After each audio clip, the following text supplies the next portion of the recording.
বডফা উপেন্দ্ৰনাথ ব্ৰহ্ম যে মহান ব্যক্তি আৰু জাতীয়তাবাদ জাতীয় সত্তাৰ আদৰ্শ প্ৰতীক বড়ো জাতিৰ তেখেতৰ আজি 69তম জন্ম জয়ন্তী জন্মদিন আৰু এই পবিত্ৰ জন্ম জয়ন্তী নিখিল বড়ো ছাত্ৰ সন্থা আৰু UN ট্ৰাষ্ট আৰু স্থানীয় দতমা টুলুংগাপুৰী এই অঞ্চলৰ ৰাইজৰ লগত একেলগে একত্ৰিত হৈ পেলাই আমি তেখেতৰ এই পবিত্ৰ টুলুংগাপুৰীত আমি আয়োজন কৰিছোঁ আৰু বহুতো কাৰ্যসূচী আমি লৈছোঁ। পতাকা উত্তোলন আমি কৰিলোঁ, প্ৰাৰ্থনা কৰিলোঁ, তেখেতৰ প্ৰতিমূৰ্তিত আমি শ্ৰদ্ধাঞ্জলি নিবেদন কৰিলোঁ আৰু গছপুলি ৰোপণ আমি কাৰ্যসূচী আজি আমি হাতত লৈছোঁ। বিভিন্ন শিক্ষা অনুষ্ঠান আৰু বিভিন্ন নিখিল বড়ো ছাত্ৰ সন্থা আঞ্চলিক জিলা ইউনিট দিল্লীৰ পৰা লৈ পেলাই মেঘালয় বা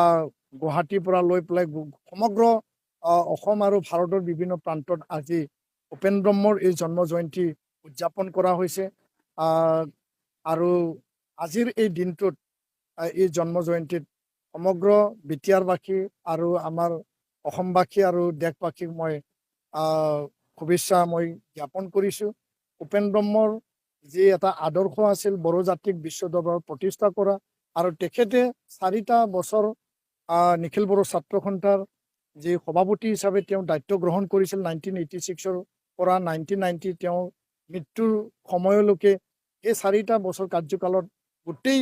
বিশ্বত থকা অসমত থকা ভাৰতত থকা বড়ো ৰাইজক বড়ো জনগণক জগাই তুলিছিল, এটা গণজাগৰণ এই আৰম্ভ কৰিছিল আৰু বড়ো জনগোষ্ঠীৰ লগতে আন আন নিপীড়িত শোষিত ক্ষুদ্ৰ ক্ষুদ্ৰ জাতি জনগোষ্ঠীক তেওঁ জীয়াই থকাৰ ৰাজনৈতিক আৰু সাংবিধানিক অধিকাৰৰ সপক্ষে নিজৰ প্ৰাপ্য অধিকাৰক মানে দাবী কৰা আৰু প্ৰাপ্য অধিকাৰক পাবলৈ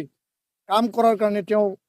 অনুপ্ৰেৰণা যোগাইছিল। আজিৰ তাৰিখত উপেন ব্ৰহ্ম আমাৰ আদৰ্শ হয়, আমাৰ সাহস, আমাৰ শক্তি আৰু উপেন ব্ৰহ্মক লৈ পেলাই বড়ো জাতি আজি জীয়াই থাকিব বিচাৰোঁ। তেখেতৰ যিখিনি কৰ্মৰাজি, তেখেতে যিখিনি বাণী লিভ এণ্ড লেট লিভ,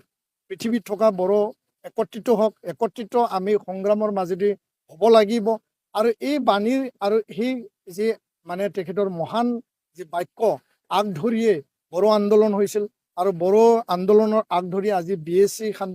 চুক্তি পালোঁ, BTC চুক্তি পালোঁ, বিটিআৰ শান্তি চুক্তি পালোঁ আৰু বড়ো জাতি আজি সাংবিধানিক আৰু ৰাজনৈতিকভাৱে কিছু সবল আৰু শক্তিশালী ৰূপত আজি আমি স্থাপন কৰিবলৈ আমি সক্ষম হৈছোঁ। বড়ো ভাষাক ৰাষ্ট্ৰীয় স্বীকৃতি 22টা ভাষাত আমি পাবলৈ সক্ষম হৈছোঁ আৰু উপেন ব্ৰহ্মৰ নামত আজিৰ তাৰিখৰ নিখিল বড়ো ছাত্ৰ সন্থাই ট্ৰাষ্ট গঠনৰ যোগেদি তেখেতৰ নামত এৱাৰ্ড মানে ঘোষণাৰ যোগেদি আৰু তেখেতৰ নামত বিদ্যালয় স্কুল UN একাডেমি মানে স্থাপনৰ যোগেদি বিভিন্ন আমি কাম কৰি আছোঁ। প্ৰথমে এফচুৱে ছাত্ৰ দিৱস আমি নিজে পালন কৰিছিলোঁ আৰু সমগ্ৰ বড়ো জনগণৰ মাজত আমি ছাত্ৰ দিৱস হিচাপে পালন কৰি আহিছিলোঁ। পিছত আমি BTC কাউন্সিলক আমি দাবী জনালোঁ। ইয়াৰ পিছত 2020 চনৰ পিছত বিটিআৰ চৰকাৰ প্ৰমোদ বড়োৰ নেতৃত্বাধীন চৰকাৰে কাউন্সিল লেভেলত ছাত্ৰ দিৱস হিচাপে পালন কৰাত তেওঁলোকে মানে স্বীকৃতি প্ৰদান কৰিলে আৰু বৰ্তমানৰ অসমৰ মুখ্যমন্ত্ৰী ডক্টৰ হিমন্ত বিশ্ব শৰ্মা ডাঙৰীয়াৰ নেতৃত্বত অসম চৰকাৰে ছাত্ৰ দিৱস ৰাজ্যিক মৰ্যাদাৰে পালন কৰিবৰ কাৰণে তেওঁলোকে স্বীকৃতি প্ৰদান কৰিলে আৰু সিদিনাখন দতমাত 57 এফচুৰ যি অধিৱেশনত ভাৰতৰ দেশৰ মাননীয় গৃহমন্ত্ৰী অমিত শ্বাহ ডাঙৰীয়াৰ উপস্থিতিত আমাৰ দাবী অনুযায়ী তেখেতক আমি দিল্লীত লগ ধৰিছিলোঁ, আমি দাবী জনাইছিলোঁ, স্মাৰক পত্ৰ প্ৰদান কৰিছিলোঁ আৰু তেখেতে ঘোষণা কৰিলে যে উপেন ব্ৰহ্মৰ নামত নতুন দিল্লীত উপেন ব্ৰহ্ম মাৰ্গেৰে আৰু এটা ষ্টেচু